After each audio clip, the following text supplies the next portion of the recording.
Welcome to another edition of Simons Says, a podcast devoted to conversationalists and the curious-minded. Here's your host, me, the follically challenged Dave Simons, certified financial planner and all-around nice guy. Hi, everyone. So I'm wondering how many of you might have seen this movie. Now, I'm going to date myself because it goes back a little bit, but it is a psychological thriller that came out way back in 1978.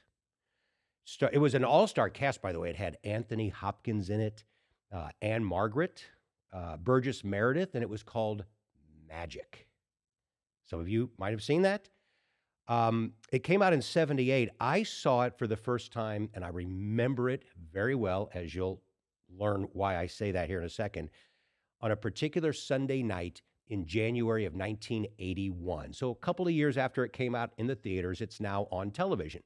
And I had just gone back to Mizzou into my dorm after the Christmas break. My roommate had yet to arrive, so I'm by myself, and I'm flipping through a few channels. And by the way, for you youngins out there, yeah, we only had a few channels back then to choose from. So there's this movie, Magic. And I thought, oh, I've heard of this before. I think it's some kind of like psychological thriller. So I sat down and I started watching it. Oh, boy.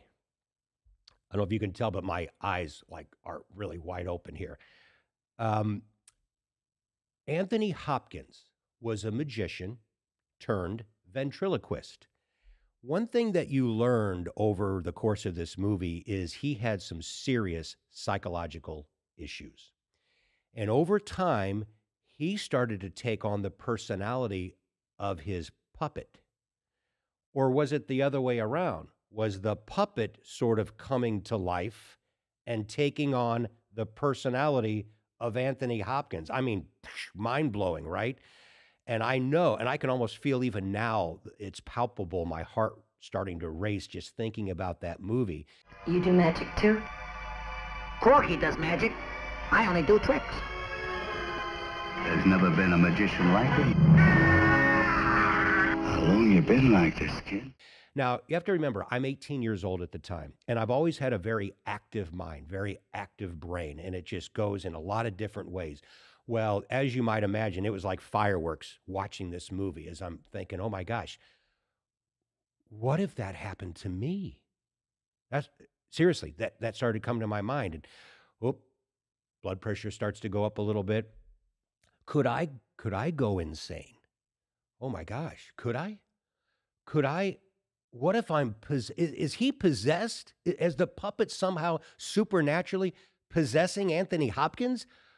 Could some kind of evil spirit possess me? And I mean, folks, something bad was about to happen that I could not hardly even articulate to you today. And we're going to get into this, but little did I know at the time that I had a genetic predisposition to this anxiety and even some panic attack disorder. I didn't know it at the time. I had never experienced it, but it was the right place at the right time, or can we say the wrong place at the wrong time, however you want to articulate that. But with that, and then my brain going off in a million different areas, watching this kind of scary movie, just like that. It's hard for me to describe. I would later learn that there's something called detachment syndrome, but I felt in a weird way like I wasn't even myself. I had detached. I wasn't like physically outside of my body. That's not what I'm talking about, but I didn't feel that I was in my body, if that makes sense. I didn't feel like I was connected to myself as all these wild, scary thoughts, and I was in full-blown fear-induced panic, and I now was convinced I am Anthony Hopkins. I'm that person, and I'm going to go downhill. I'm 18. My life is over. I'm going to be institutionalized. I'm going to be schizophrenic. I'm not kidding. All of this happening in nanoseconds. I turned the TV off. I had never experienced anything like this in my life. I couldn't describe it. I didn't have the age, experience, or skill to understand what was happening. I still remember, even though it was, 42 and a half years ago, like it was yesterday, because I remember leaving my dorm room and walking down the hallway, and now my hands are like this, And I leaned down to get a drink of the fountain at the end of the hallway at the dorm room. And I remember thinking, what is going on with me? What is going on with me? I'm going crazy. I'm Anthony Hopkins. An evil spirit has taken over me. And I'm walking down to the dorm room. I have my eyes down and I'm sitting there and I don't really remember anything after that. I don't remember my roommate coming home. What happened there, as I kind of wrap up this personal story, was I don't want to overstate this. I really don't. I don't want to be dramatic, but there was a little bit of a deterioration in the peace that I'd always felt in life. There just was. And one thing you have to know about panic attack disorder is once it happens, if it's a true panic attack, especially if there's a genetic component to it, it's probably not your last one. So I would have one in my classroom, and I would be sitting there in class, and everything was going fine, right? I'm taking notes, I'm listening to the professor, and all of a sudden, this thought, what if you turn into Anthony Hopkins? What? Why did I just think that? The rest of the class was survival time. I couldn't focus on anything that the professor said. All I know is there's the door, and I got to get to it. But if I do that, everyone's going to see me, laugh at me. I'll be embarrassed. What if I fall down? What if I foam at the mouth? What if I start salivating? What if I have Tourette's syndrome and I start cussing at everybody? Then I'll be institutionalized. You see what happens here? It just builds and builds and builds and builds. And folks, I lived a private hell for a long time. I didn't tell anybody, but my world kept getting smaller and smaller and smaller. By the time I was a senior in college, this is absolutely 100% true. My first semester, my senior year, I had skipped 45 classes. I don't know how I graduated. I'm thankful I didn't go into the sciences or math or anything like that, and I was just a journalism major. I don't mean to degrade that because we still had to study, but let's just say if you're going to skip classes, skipping some classes related to journalism, I could get by on that.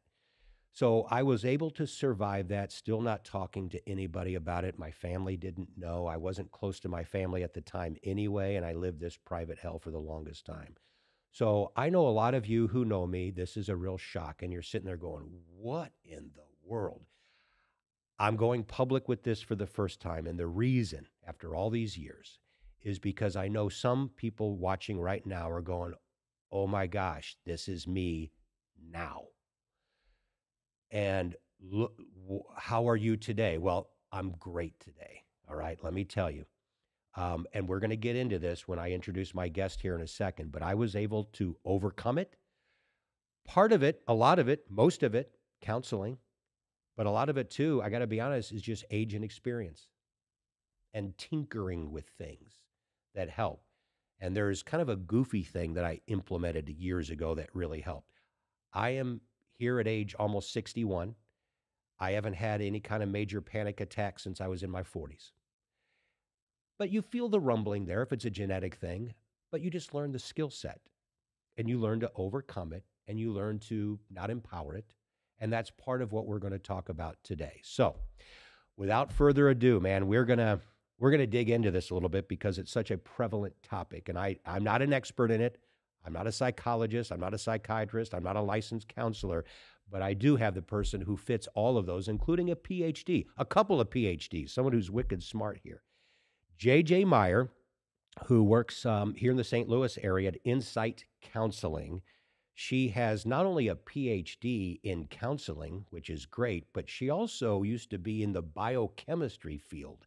So she also kind of looks at potentially how the body responds and how the brain reacts to all this. So I can't think of a better expert to bring in to talk about this. So without further ado, my guest today on the Simon Says podcast, J.J. Meyer. Welcome, J.J. Thank you so much. So what do you do with all that? I just threw it all out there. Have fun. I want a free counseling session here now. Absolutely. Well, what I just described can't be a huge shock or surprise to you because you've heard these stories, right? Mm-hmm. When someone comes in and just unloads all of something like that for the first time, What do you typically do? I assume you sit back, you listen, you write notes.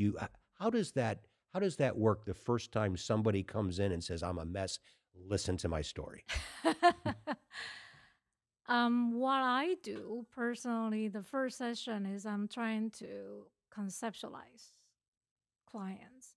So conceptualization means trying to figure out what's going on underneath all of the stories. So I'm trying to kind of make sense.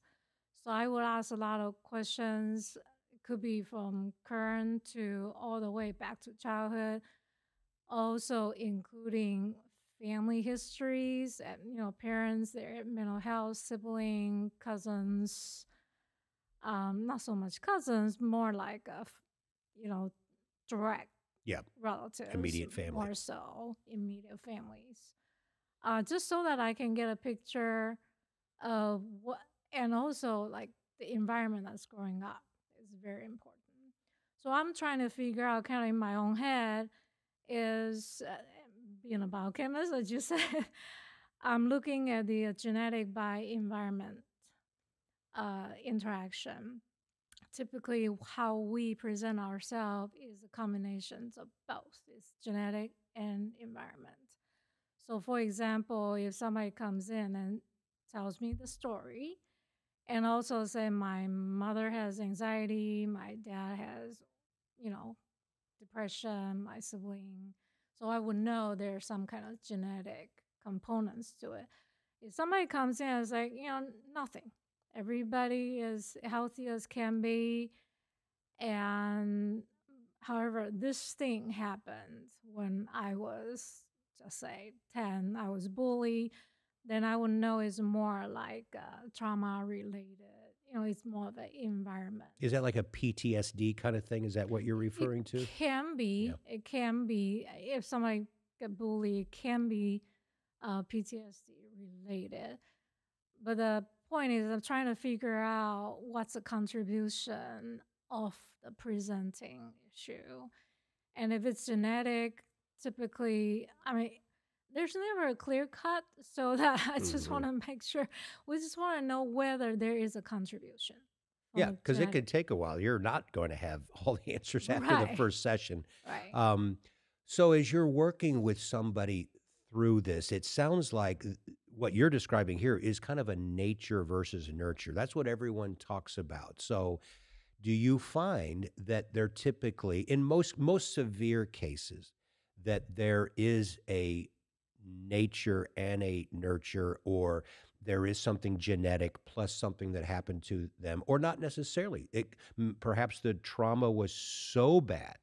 There was, and I hate to be too dramatic here, but constant sexual abuse when you're a little kid, it can just set you off on a really bad path. Or do you find in most cases, well, it doesn't have to be that drastic. It is like in my case, there's a bit of a genetic component plus some other things that are happening in your life, which I really didn't describe, but you bring those things together and now you've got an explosion.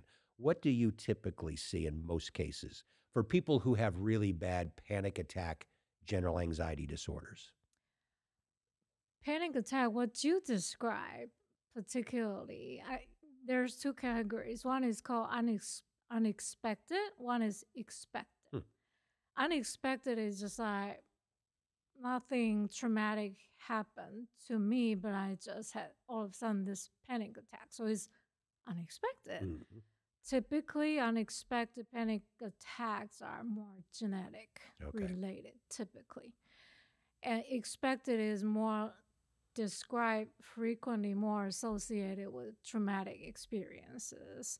So if they were, let's just say, bully again, so if somebody in the class are just like huffing and puffing, the person tend to get triggered, and that's kind of expected. You can kind of trace it. Say, yeah, this person was bullied, therefore it's expected panic attack. So it's like, again, based on what your question is, like, it's typically a combination of both. Yeah, that's what I would have assumed. Yeah. So let's go back now in your own life and career, because I think we need to set the stage as we come back and go deeper into some of this. So you didn't start off saying, I'm going to be a counselor. No. Tell me about what you started off in biochemistry, and I think you were at Monsanto for quite some time, 21 years. turned Bayer, but tell me a little bit about the beginning stages for you. So I came from Taiwan. I grew up in Taiwan, came here after college, went to Virginia Tech, and my background is science. Mm-hmm. And so during that time when I was at Virginia Tech, I was a food science and nutrition major, actually master's degree. Only dissertation left.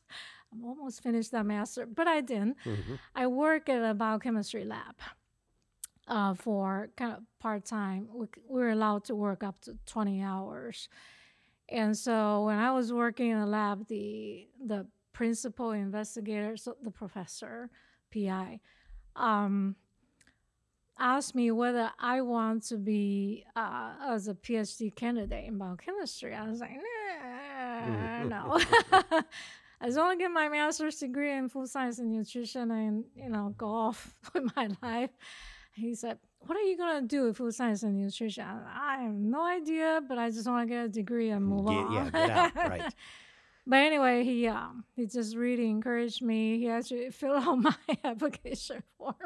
He said, I really think you need to consider this. So long story short, I said yes, and full ride scholarship and everything. And so got the degree, came to St. Louis for my daughter, actually. She is hearing impaired. And we got her into Central Institute for the Deaf. That was actually the main reason we're here in St. Louis. Okay. And as I moved to St. Louis, did postdoc, 2 years postdoc at, 4-year postdoc at WashU, and then went to Monsanto. Worked there 21 years. I guess the last 7 years of my career there, I just had this high degree of dissatisfaction.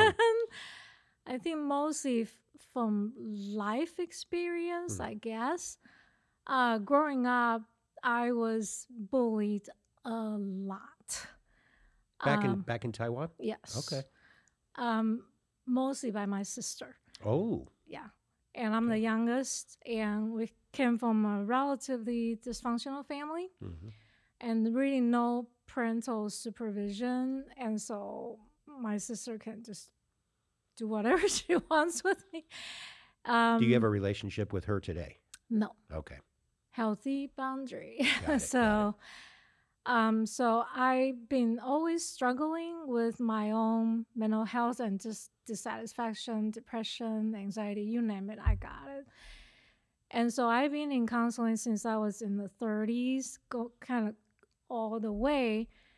And when I was, it was when I was 50, I just like, I need to rethink about what I want the rest of my life to look like.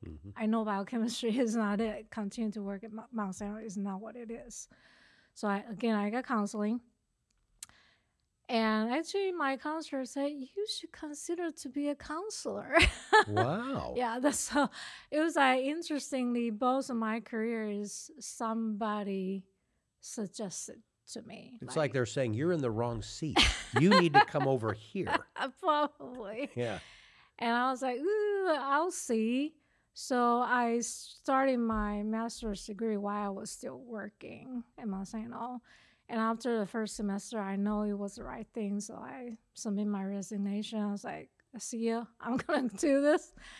And here I am. So this is fascinating to me. So your entire background, which is in biochemistry, has that come in helpful for you in your newfound profession? Absolutely. I think it's not just about biochemistry, because I have done 2 years of postdoc in neurobiology department. So I have some neurobiology background. So that first of all, helped me with counseling, because in counseling, you learn theory, but I always want to figure out how did it work neurologically, particularly with trauma. And that's kind of the area I'm specialized in. Grief and trauma has a lot of neuroscience background behind it. And so it helped me to kind of get a grasp of having the background to help me like really sink my teeth into the biochemistry. What kind of treatment methodology make more sense to a biochemist, right? I need to have that background, a biological background, for me to feel like, I'm buying into this. And so that's one aspect. The other aspect is really being a researcher. And I think once you're a PhD, you never give up being a researcher. I research methodology a lot on my own, but it just I just have all these questions. How did it work? People say this methodology worked. How did it work? How did it help you from a emotional brain versus cognitive brain? What part does it impact? And how does it make your nervous system more calm? I always want to understand those kind of the background mechanism. Let me interject there, because that's really important, I think. When you heard my story at the beginning, and we talked before this, so you already knew this was nothing a surprise when JJ heard me talking about this. But when I talked about the fact that it was palpable what was happening, so it starts off as thoughts. I'm watching a movie. Okay, it's a scary movie. Anyone's heart rate's might going to go up a little bit. That's normal. But what was starting to happen, let's say, in my brain, and what the signals were sending when the thoughts were coming, oh my gosh, am I going to go crazy? And then that trigger, whatever that was, and I don't know what is going on in my brain and my body, but can you, in a general sense, explain to me what in the world is going on in the various parts of my brain and body at that time? What a great question. So it's similar to when a person that has PTSD got triggered. You're triggered. That means it activates your limbic system. So it's we call it lizard brain. It's like an animal brain. Well, lizard brain, right? So animal brain, when you like scare a lizard, they jump, then they skid, strike, they run away. That's an immediate reaction, and we are animal. So that part of us never really changed, such as if you see a snake, you just jump. You don't really think.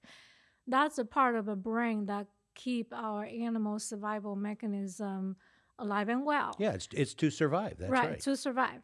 And that's why we call it a lizard brain. It's scientific term. It's called a limbic system. What it does is that you got triggered, and then your limbic system activates your peripheral nervous system. So your heart starts pumping, you start getting hot, you getting ready to like either fight or flight.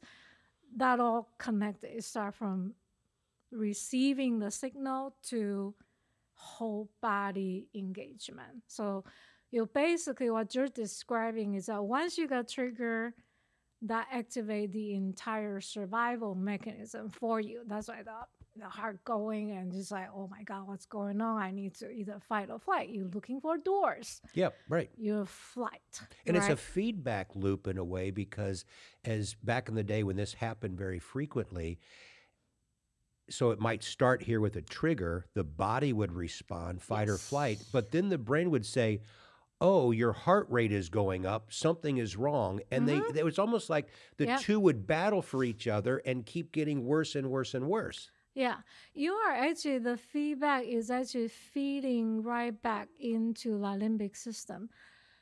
Is activating. It's like, run faster. What? How come you're not running? Run faster. Get going, right? Is that system. What we did not talk about is your wizard brain, which is your cognitive brain. When your limbic system is activated, it shut down your rational brain. Hmm. And that's what it is. When this is going fight or flight, you're not thinking, maybe I need to calm down. This is really nothing. I need to pay attention to the class. No, this part of it, this is, again, it's survival. You don't want to think when you're surviving. That's true. You need to run. Boy, I hate to think that, though. This is new to me. It's the wizard brain. I wish that had more power. I could have used the wizard brain to beat up the lizard brain back when I was a young person. It's hard. This is hardwired in your biology. So you, when it comes to survival, your lizard brain always take over. Oh, man.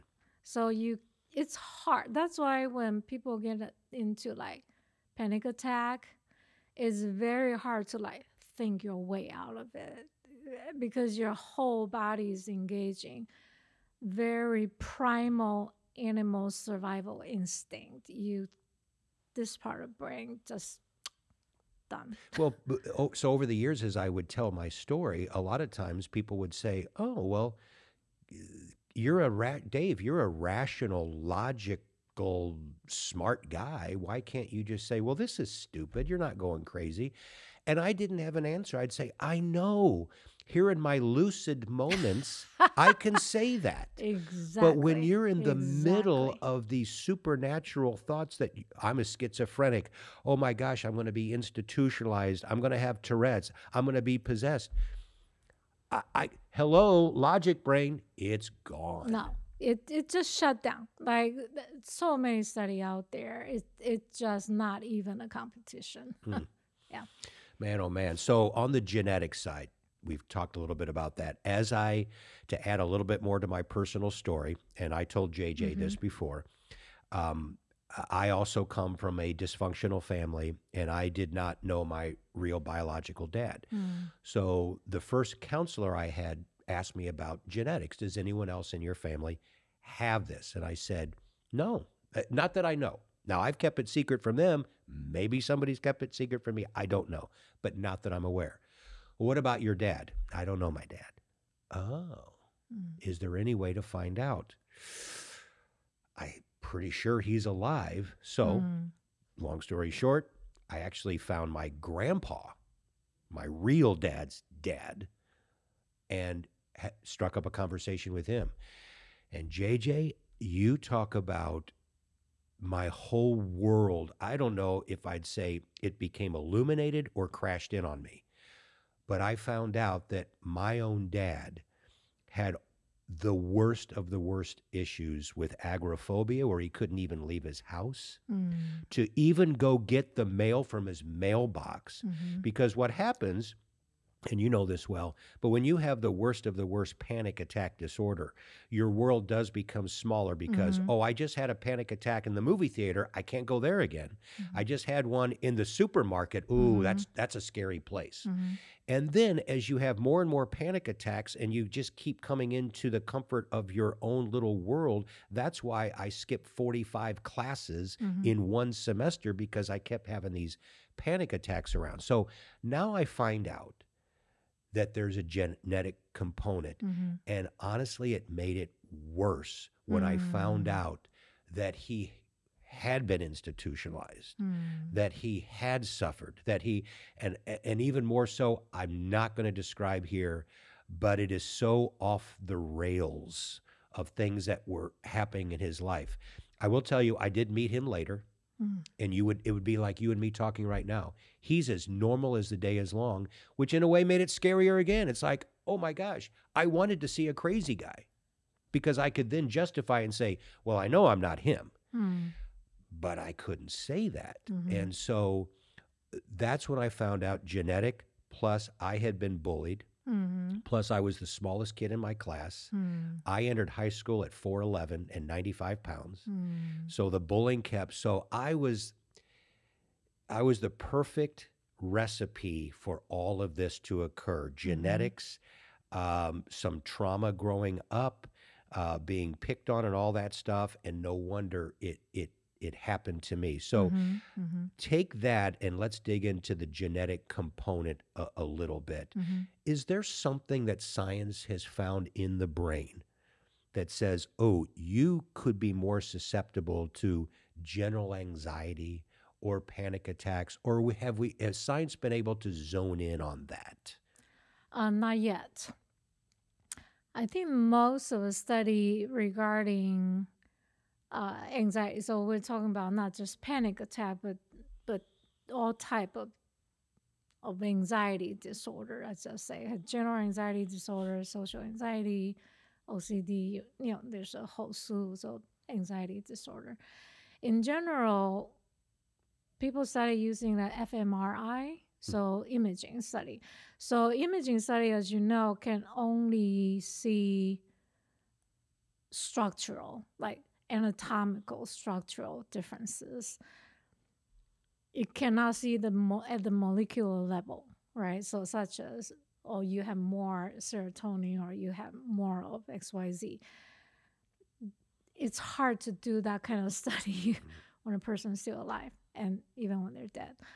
So with fMRI, I think most of the study is that there's some either larger amygdala, which is they call it's the alarm system. That is a trigger, where trigger typically happens. So when something happens, you hear the sound, you see the image, or you sense something, and that goes into amygdala. And your amygdala basically is our alarm system. And people that have anxiety disorder typically has overactive amygdala. So when amygdala got activated, it's connected into kind of your memory network, hippocampus, and then that also go down to your peripheral nervous system. So that's probably the extent people know your amygdala. Science figure out your amygdala is overactive, and that's about it. Not so much more. Is that connected to also people with depression? Because from what I understand, anxiety and depression are siblings in a way.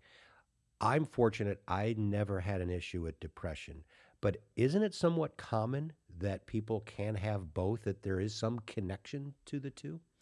Okay, so from the perspective of anxiety and depression, it's how our natural, again, we're talking about survival mechanism, right? So if you have, for example, I'm gonna use a kind of roundabout way to talk about this. This is not as straightforward as most people think. So if you're a baby, for example, if you cry and cry and cry, and mom kind of is like, stop, stop, stop. Like mom is anxious. Baby will be anxious. So your reactionary style will be anxiety. When somebody's left the room, you'll be like anxious, right? So that's one type of response. The other type of response, baby cry, cry, cry, and nobody came. And cry, cry, cry, nobody came. So what happened? Baby just shut up because they're tired. They fell asleep or whatever. So finally somebody came. The baby would develop this develop this response. Is that, okay, now you can. I don't even want to talk to you. It's called avoidance.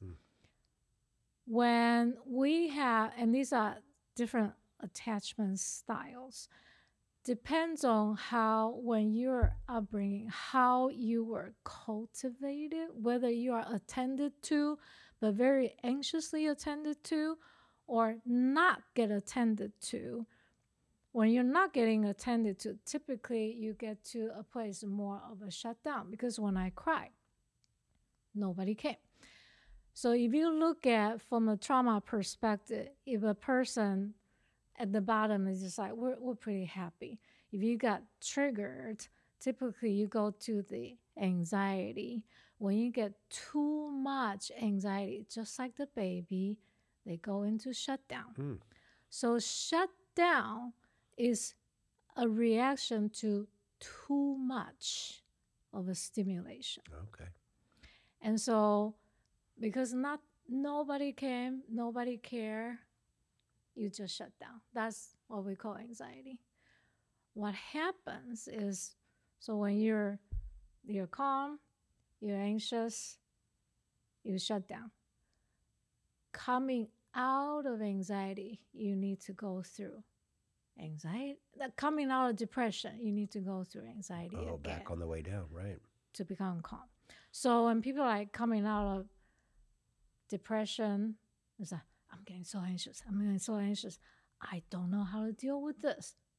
I'm going to go back to anxiety because I go back to depression because then they don't have to deal with their own anxiety. Wow, who thought that depression could actually be someone's safe place? But that's kind of what you're describing. It is. It is. When you shut down, you don't deal with all of these trigger, right? That's why when somebody say, I'm depressed, they just go to sleep.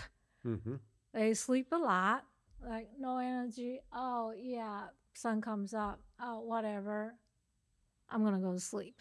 So you don't deal with the anxiety because when you actually come out of depression, what you're faced with is anxiety. So, man, this is very, very enlightening to me.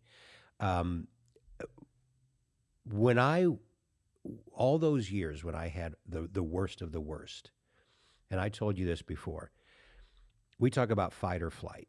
Mm-hmm. And I don't know where this came from. I don't know it's because growing up with my own trauma and being bullied that I vowed I will not let that ever happen to me again. Mm-hmm. But what I would do is I would battle through the worst of the worst panic attacks. Mm-hmm. And I would, at Mizzou, if I was having one in college, I would literally tightly grip my desk and I would get through it and I would battle through it. Now, maybe if I had that same class 2 days later, I might skip that, but I would never allow it to happen again.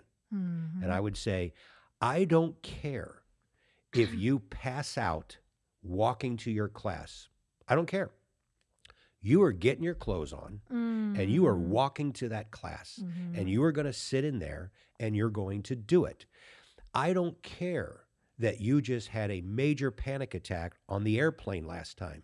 You can't avoid the rest of your life getting on that airplane.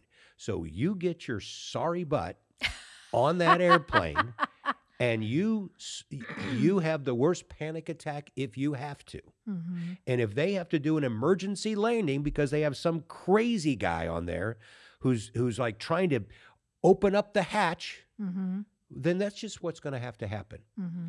As I've done a lot of studying of this, I feel very blessed I have that because so many people who have panic attack disorder, like as bad as I had it, don't have that skill. Yeah. And they just don't feel it's worth it. And so their world does become smaller and smaller, and they never quite have the joyous life that I've learned to have from that. Mm-hmm. I don't know if you have an answer of but what separates people like me who decided I'm going to go to the mat on this, even if it does drive me crazy, versus someone who says, I can't do that. And one more thought on that. When I met my real dad, we had a discussion about this. And I asked him, I said, what would happen to you if you walked out of your house to get the mail? What? Oh, I couldn't do that. Why not? Oh, I could. He didn't really have an answer. And I said, why don't you just, when you're having that, get on your shoes, walk out and say, I don't care what happens to me. I'm doing this. Mm-hmm.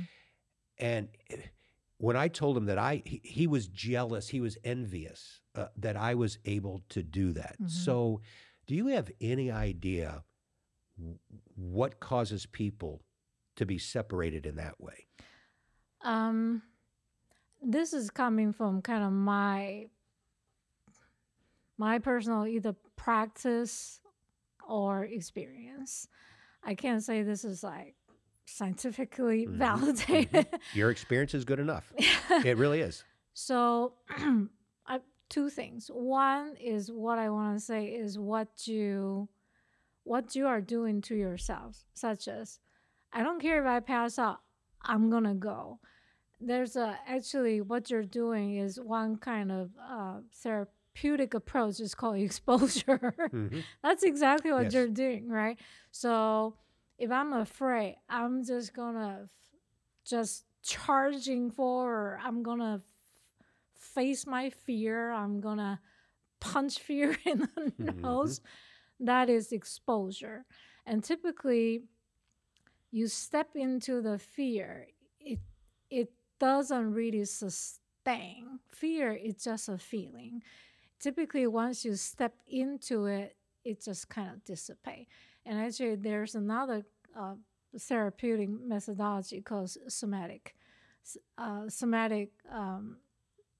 psychotherapy.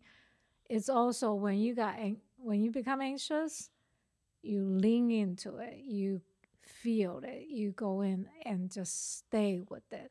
And that's really the easiest way to interact with anxiety versus trying to organize our life to avoid it. It's actually prolong Yeah, absolutely. the process. So number one, you did a great job. You figured that part out. Gold star. Thank you. Yeah, that's one. Second thing is resilience. There are some study on resilience that they found that to be partly genetically kind of ingrained also. So for me, I remember I have another sister. She said, my parents should be so happy that none of us ended up to be homeless or, because of our family environment. From very, very young age, I always felt like life could have been better than this. I don't know where that's coming from. That's why it's kind of keep me always on the searching path to find a better way to live, better way to structure my own head, better way to grow. I don't know where that is coming from, but I think my mom kind of has that. She has a tough life, but she's kind of keep charging forward. So I'm thinking that's probably part of the resilience. That's probably where that came from, because I always know life can be better. I think, see if this makes sense to you. I think part of me being bullied when I was younger actually helped in some way on this subject we're talking about, because I would get punched in the face on the bus. True story, it would happen. I would do nothing about it, and all the other kids would laugh. And I would feel terrible about myself. And I became a bit of a loner growing up, elementary school through high school. And I spent a lot of time by myself in my room. And I would read all the time. And I got that. I think that's one reason I have a curious mind, is because even back then I was constantly reading and trying to figure things out. But there was this lack of self-worth that I felt, and it was deep. You're no good. You stop growing, so you can't be on sports teams anymore. Your family doesn't love you. You're all this horrible, negative self-talk. As I got older, there was something in me that vowed, you're never going to allow yourself to feel that way again. You grew up to be this 5'10", 175 pound. I think that's frankly one of the reasons I became an athlete and a triathlon guy and qualified for the Boston Marathon. I think part of it isn't necessarily done for healthy reasons up here, because it was like, hey, world, I'm worthy. Look at me. I'm accomplishing all of these things. So in a way, I think a lot of the negative stuff that was happening to me growing up, when I started to have these horrible panic attacks later, I said, I will not let this thing bully me. Nobody's going to bully me. This thought isn't going to bully me. Now, the negative side of that, even to this day, as I am into my 60s, here's the unhealthy part of it. I have gotten myself into some bad situations when I see something being bullied, someone being bullied. Yeah. I step in Right. Right. and I say, not on my watch. Right. I had an incident at the Midway Airport in Chicago, and my wife was there and she watched it. She gets it because she knows me. But I saw a guy bullying someone, and I got up and I went over there, and I was about to get physical against this bully because I Right. said, not on my watch. Right. I've watched this happen to me personally. Right. So that's the weird conundrum here, I think, that happens is you had all these negative things. Now you're having another negative thing, and it's not going to take me down. I really think if I had never been bullied or if I had more of a normal upbringing, maybe I wouldn't have fought it so hard. Does that make sense? That to totally you? makes sense. You're describing a phenomenon called post-traumatic growth. So people have done this study with orphans that were roaming the street, kids roaming the street, homeless. And they've been through a lot of traumatic events, but they organize themselves, they take care of each other. You're thinking kids that have been, orphaned at very young age and live on the street will have such a traumatic experience. But just this group of kids, they don't. They actually develop these just whole different sets of skills. Survival skills, right? And we call it post-traumatic growth, which is not as popular. People don't talk about it too much, but it's like almost the opposite of post-traumatic stress. This is post-traumatic growth. I've never heard of that. Yeah. And so certain people, and that's what they're studying. These is just like, how come same experience, a group of kids experience the same thing? Certain people develop PTSD, certain people develop post-traumatic growth. And they think that's probably more genetic because they don't know how it happens. They just know not everybody experiencing the same thing will have the same kind of presentation. And that's what kind of come back to this thing about genetic by environment. Bad environment itself does not necessarily make you a trauma victim. Some environment actually make you tougher. And actually that's what kind of my narrative as well, is that I so appreciate where I am because of what I have experienced. I get it. And if I don't have that experience, I just like, whatever, just take it easy. I don't have to work so hard. I don't have to keep learning, keep growing. Life is just easy. So I do think there is some connection because of what happened. And then you kind of develop all these separate skill sets that you don't intend to develop if otherwise. Yeah, I hate to even admit it, frankly, because I don't like to look back and say, well, if I didn't have all those things, I wouldn't have the success I have today. No, I don't want to say that. Yeah. I don't want to say that was such a wonderful thing growing up, which I'm not even getting into a lot of the really bad stuff that I went through growing up. But there was a lot of the trauma, honestly, made me the successful person that I am today. Yes. And I hate to admit that because there are plenty of successful people who had an idyllic childhood. Leave it to Beaver childhood. So it's so weird how life works, as you know, that different backgrounds. But I want to turn our attention now to people watching this who are saying, oh my gosh, they're talking about me. I'm suffering from this. I'm a 25-year-old. I'm a 45-year-old. Or, oh my gosh, my sister needs to see this podcast because she's really struggling with this. Be as general or specific as you want, but I think it's important that we help people watching this. What would you advise those people to do first if they've never really talked to someone? I assume it's to go seek counseling. Tackle that. Plus, are you in favor in appropriate circumstances of prescription drugs temporarily, or do you avoid that? Just explore that. Personally, and again, this is coming from being a biochemist, if you are genetically predisposed, I personally think medication would help. If again, these are, we can't really pull it so like, okay, this is genetic, this part is genetic. Yeah, right. But if you know there's a genetic predisposition, that means your brain chemistry is not in balance. Medication can definitely help.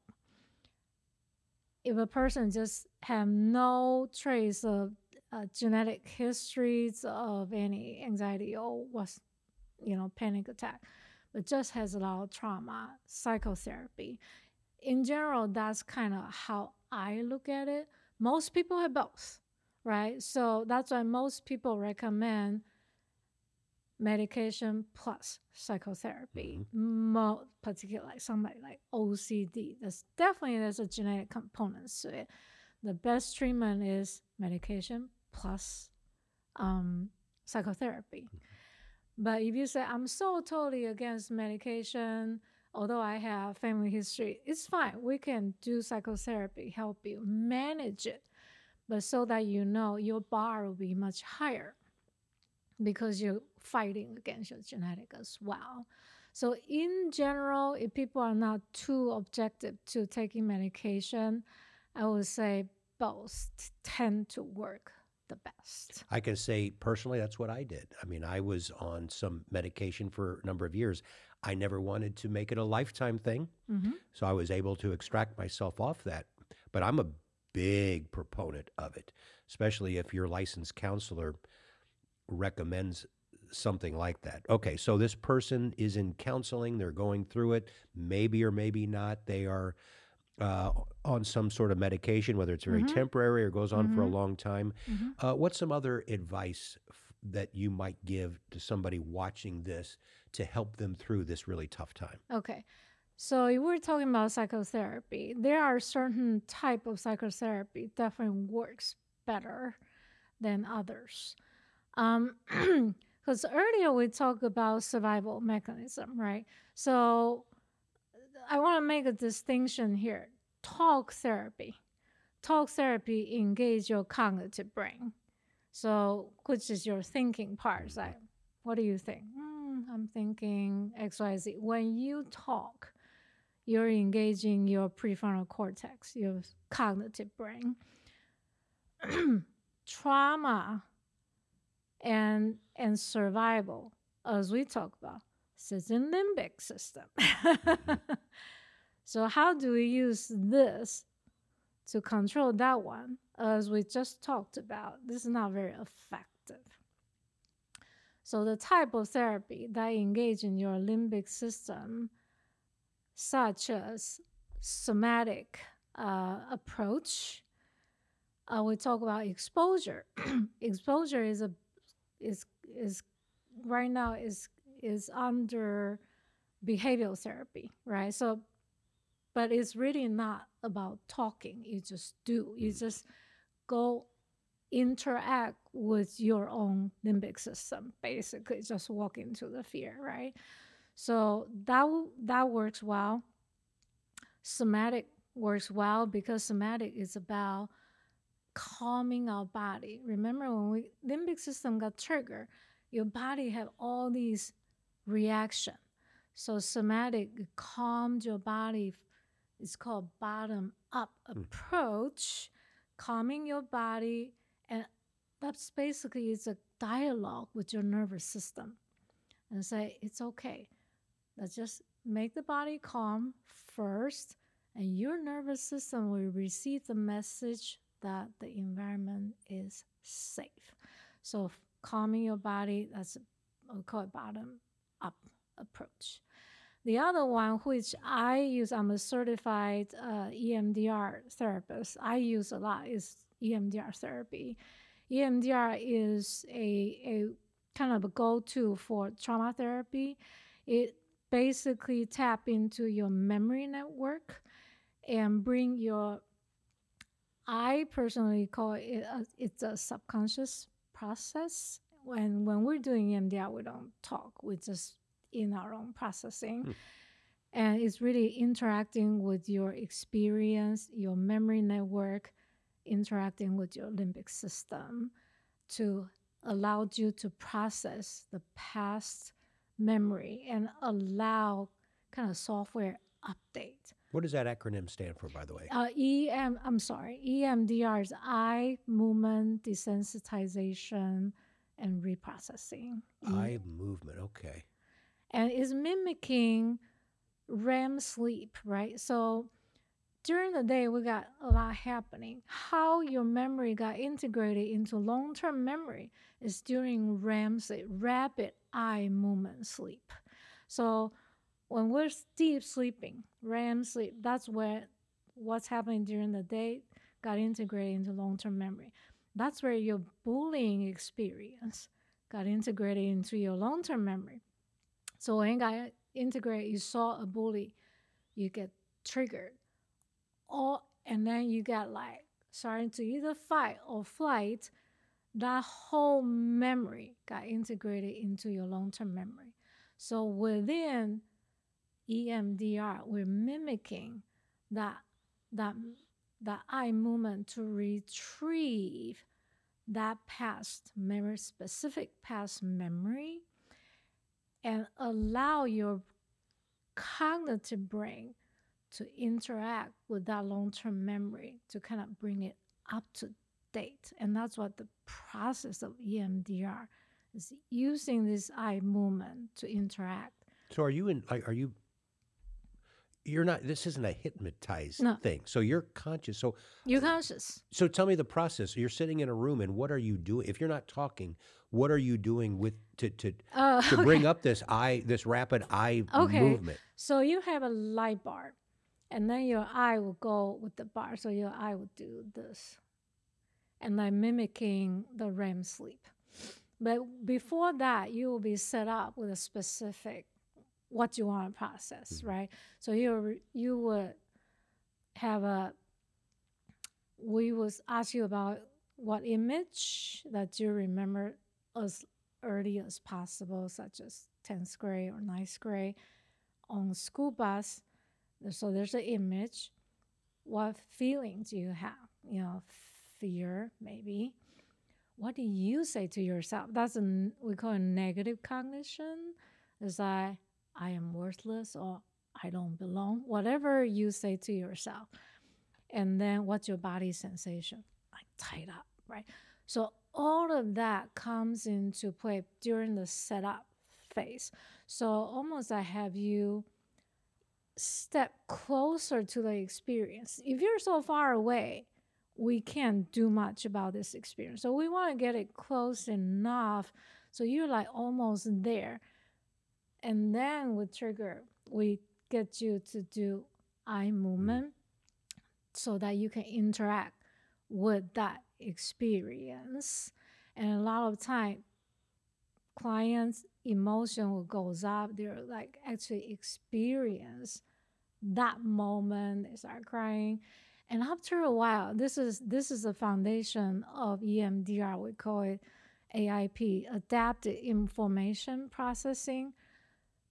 During that REM sleep and that activation phase, we have human body and brain is part of the body, has a natural tendency to heal itself.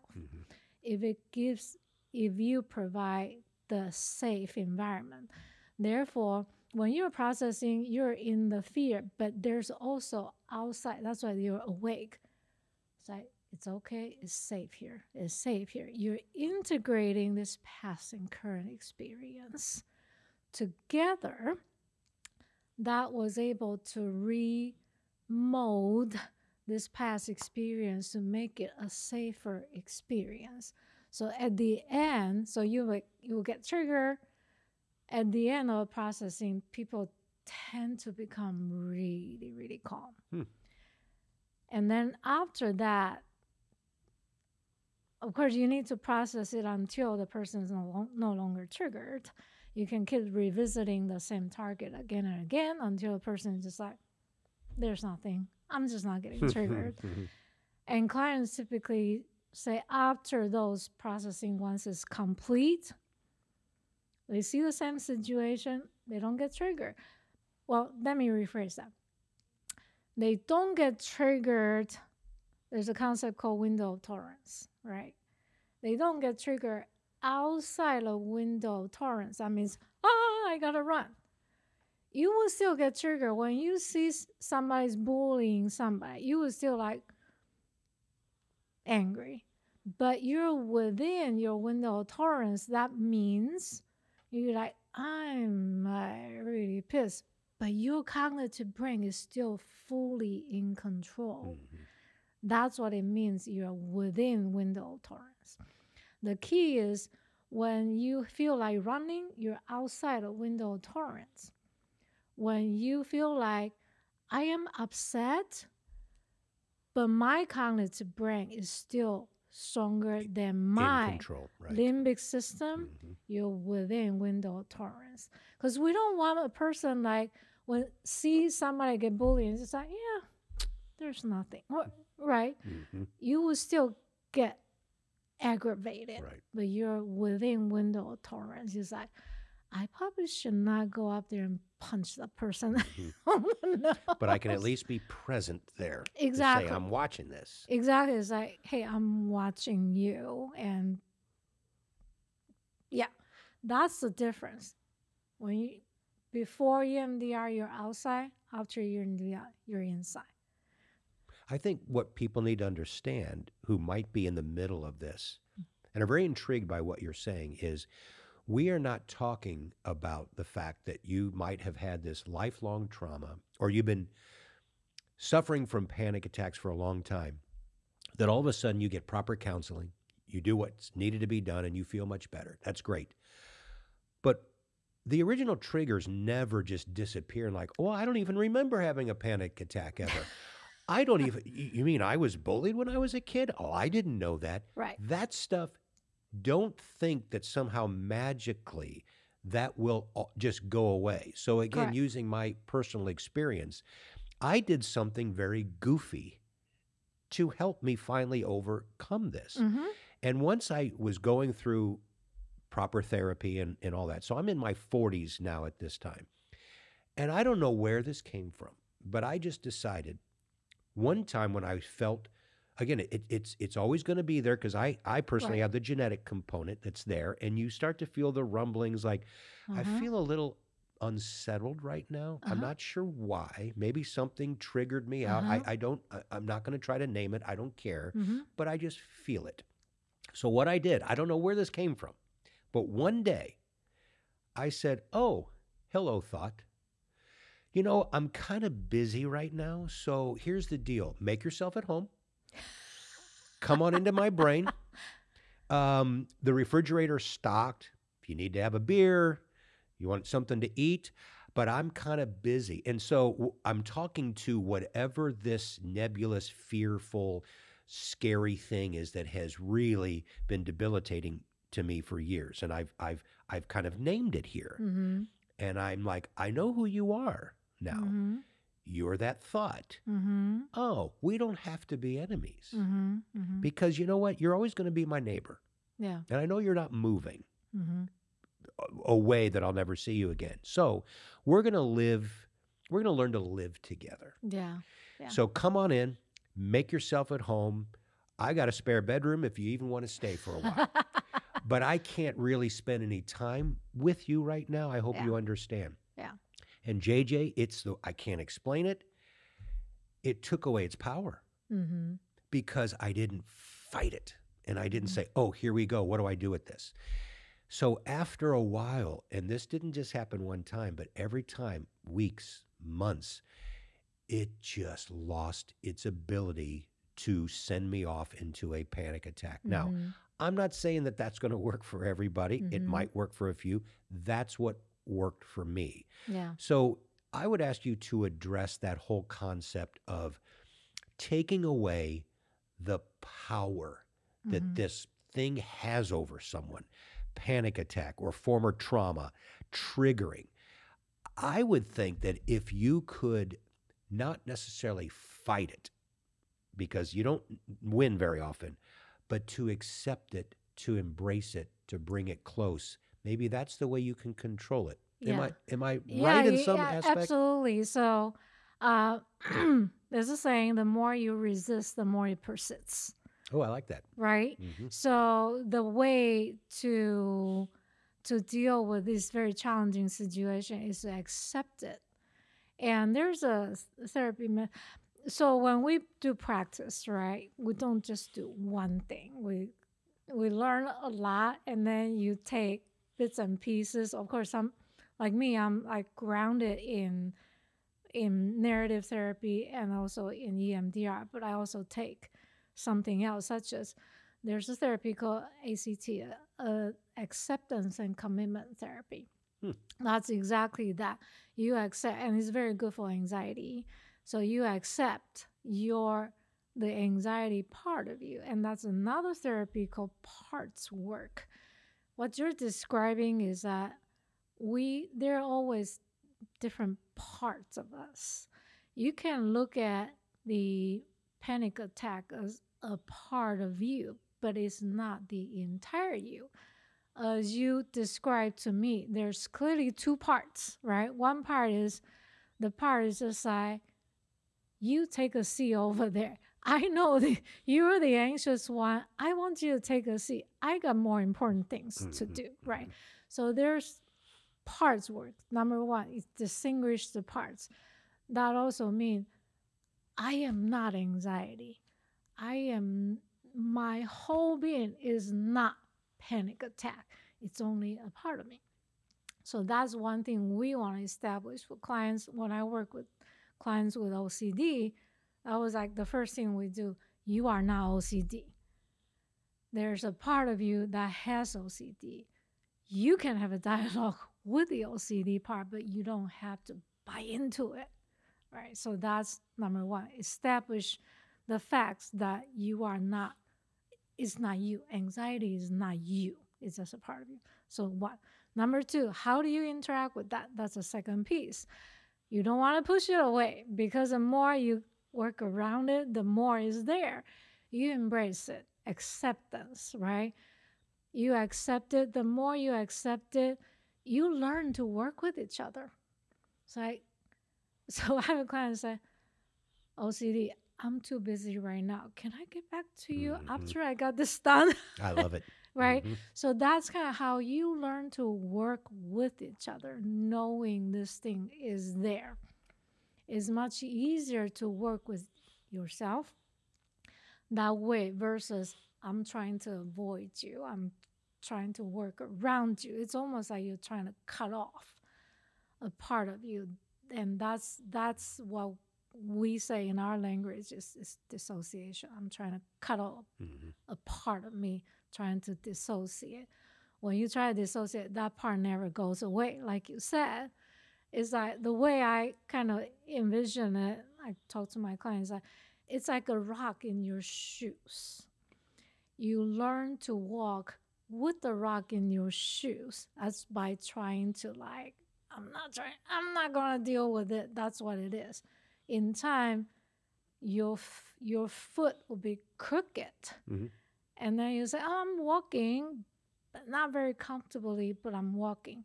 The only way to deal with it is stare it in the face and go in it and take it out. You've mentioned a number of times, and I know this is one of your specialties, OCD, obsessive compulsive disorder. Yes. I never had that. That was never part of my story. I know I talked about the genetic component in my family. There is someone who I know very well who has suffered from this to the point where it could take over an hour just to shave. Right. And the explanation that I would get is, well, I would shave, but if I accidentally cut myself slightly or I forgot that I didn't start on my left side, I'd have to start all over again, get the foam. But then what would happen once I got that, then I would have to knock on the mirror 2 times. and then shave, and then turn on the water 3 times off and on. Now, I can't relate to that.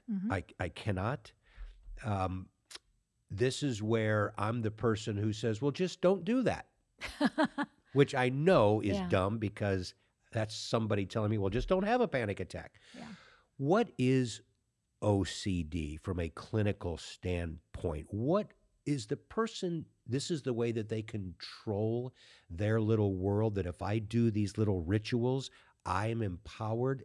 What is happening here? Their limbic system is overactive. So everything is danger to them. It's all about fear. All about fears and anxiety of not doing it right. Or if I don't do it, certain things a certain way, something bad would happen. So it's purely fear-based, purely all limbic system has a strong genetic components to it. And there's different categories. So just high level as defined OCD. Obsession is refers to mental activity. More like if I walk out there, I hear something. For example, I hear a loud bang, and I know there's construction going on, right? Construction site, there's going to be a lot of noise. But instead of, I know this is a construction site, instead of refer that to a construction noise, they thought there's a gunshot. And so they start running. Although they know this part, still take charge and start running in fear. And that's obsession. It has a lot more to do with thought. Compulsion is all behavior, such as the more typical people think about washing hands, keep washing hands. And like you said, knock 3 times. Some people have to flush toilet, 3 times. It has to be in an order of 3. It cannot be 1 or 2. Cannot be 4. Has to be 3. Has to be 3. So, and it needs to be in certain succession. It cannot have like the gap to be too long or too short. Those are compulsion. And compulsion is actually what people did to bring down their anxiety. So the initial trigger is obsession. Obsession, you keep thinking, oh my God, it's going to get worse. Oh my God, this person coming after me, right? And compulsion is actually your physiological responses to bring down the anxiety to begin with. But the solution becomes a problem itself because you can't stop washing hands. So typically we'll see people with OCD, some people with mostly obsession-based. They just have a lot of thought, but not a whole lot of washing hands or has to walk certain square or, flushing toilets. Some people have mostly obsession. Some people have mostly compulsion, such as they have to go back and check the door, check the stove, check. Checking is by far the most common OCD. Oh, is that right? Checking. With that, I guess some people would even get halfway down the block in their car. They'd have to turn around and go check again, right?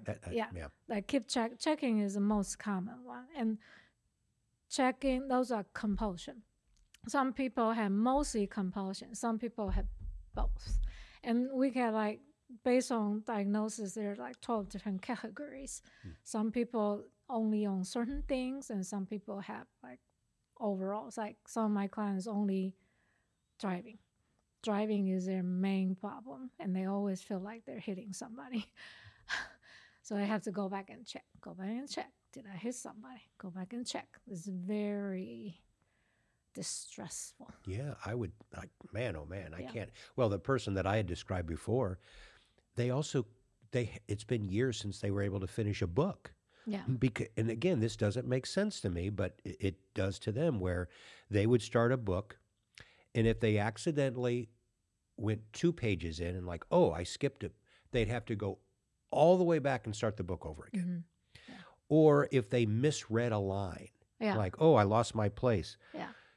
Oh, I got to start over again. And the way that this person explained to me in their counseling, it was more that that was a scary thing when if they had lost control, they Right. had made a mistake, Fear. and Yeah. they needed a controlled, orderly world. Yeah. And so if you knock a few times here, or you Yeah. flush, or you mess something in the Yeah, book, that you bring go it to the down. beginning. Yeah. Right. It's kind of I need order in my Mhm. world because Absolutely. it's a scary world. Extreme order. Yes. Man, oh man. So what I really want to do here in the time that we have remaining once again is to really help folks who have suffered from this. And I get the impression, JJ, that this has become here. Let me put it this way. Here in America, in the land of the free, Mm-hmm. and the wealth and the richness and the liberties that we have, anxiety, depression, all of these disorders, if you will, keep going up. Mm-hmm. And I understand that a lot of that is COVID related. But I'm even going before COVID, Mm-hmm. and the trend lines have been going up for years. Mm-hmm. We get through COVID, okay, we're on the other side of it, Mm-hmm. and it's still going up. And I sit there and I go, why? We have so much in this country. And I guess that really has nothing to do with it. Do you have any theory or philosophy that, take COVID out of it, why more Americans suffer from these ailments than they might have 50 or 100 years ago? Or did they suffer more, but they just didn't talk about it? What is your professional opinion on that? This is my opinion. Mm-hmm. I wanna be straight. I think it just increase awareness and increase diagnosis, increasing in our willingness to talk about it. I actually think this thing has been around for a while. We just don't talk about it, or it's too shameful to admit that. And now it's a different society. We are all more transparent. It's almost like a trend now. A movie star, I'm in counseling. Yeah. It means yeah, something, good point. right? Yeah. So I think that makes talking about it more acceptable. And I do think it is a healthy trend, because the more we share it, the more we see we are all human. I mean, we all have something. We all have something. Nobody's immune to any of these. And I would say we've got to stop the stigma on some of this, Right. because as I have told people, as I drove in today to do this podcast, it's weird when people know that I used to be on television, was a TV news reporter and anchor, and they go, "You have anxiety? You have panic attack, but you're talking to 100,000 people?" I'm like, I can't explain it. I've given public investment seminars. That's never been an issue, because that's not part of the fear that I have. I can't really explain that part of it. But one of the reasons why I've waited so long to go this public is I fought the stigma of weakness. Right. Exactly. And I hated that. Exactly. And I thought, I can't tell this person that I have these panic attacks because they won't like me. Mm-hmm. They'll think I'm weak. Yeah. In my own profession, Yeah. as a financial advisor for 30 years, Yeah. I frankly don't care anymore. I just don't. You get to, again, it's age and experience. We're like, whatever. Yeah. But back in the day when I started my business, when I was in my early 30s, there was no way that I would tell, especially newer clients coming in, because in my mind, I don't want some guy that's got a panic attack disorder. He's weak. And what is he going to do with my money? that used to drive me Right. crazy. Right. But it has nothing to do with that. And I would just urge people to maybe, if you don't have any of these issues, count yourself blessed. But we all have issues to some degree or another. But to listen, Mm-hmm. be there for people, Mm-hmm. don't stigmatize, because, and I want you to address this, it ain't weakness, is it? It has nothing to do with that. I actually think people that seek out counseling show more strength. Yeah. Because they're willing to take on kind of their internal challenges. It's actually show more strength than I'm just trying to avoid it. I mean, really. Yep. I actually think people show up stronger because they're willing to tackle it. That's what I'm going with, because that's what I told myself, that as I share the story, Dave, that's not cowardly. No. I'm not saying it's cowardly not to share it, but my point is to put it out there and let some others judge you in a negative way. Like I said, I don't care, not my issue. Yeah. And that's when you know you've kind of made it to certain degrees, when you Yeah. you say, not my problem. Yeah. I can't help. If you're judging me a certain way, that's on you. You know, I'd be your friend, but if that's not what you want, so be it. So, J.J. Meyer of Insight Counseling. Yes, please do. Go right ahead. Sorry, we are rebranding our Insight Counseling, so our website is actually not up and running yet. Oh, okay. So I have my personal website is Quest Counseling, is STL Quest Counseling. So We'll put that up on the screen too, so people can see that. great. I'm glad you pointed that out. Yeah. Well, do I send the check for today's therapy directly to you? Do I get the invoice? You can come over anytime you feel like it. Well, this was wonderful. I love talking about this kind of stuff because I've lived it so personally. And my goal, and I know yours is too, that somebody out there has been hearing us have this conversation, and all of a sudden they feel joyous. It's like, I don't have to live this alone. I am now going to seek proper counseling. So, JJ, thank you so much for spending time with us. Thank you very much for the opportunity. All right, we'll see you next time. Thank you so much for listening, and please forward the link to this podcast to friends, family, neighbors, even strangers. They'll thank you later. If you'd like more information on our wealth management team, just go to your search engine and type in Simons and Cordes, SIMONS and CORDES, Simons and Cordes, and the website will be the first thing that pops up. I'll talk to you again soon on the next episode of the Simon Says podcast.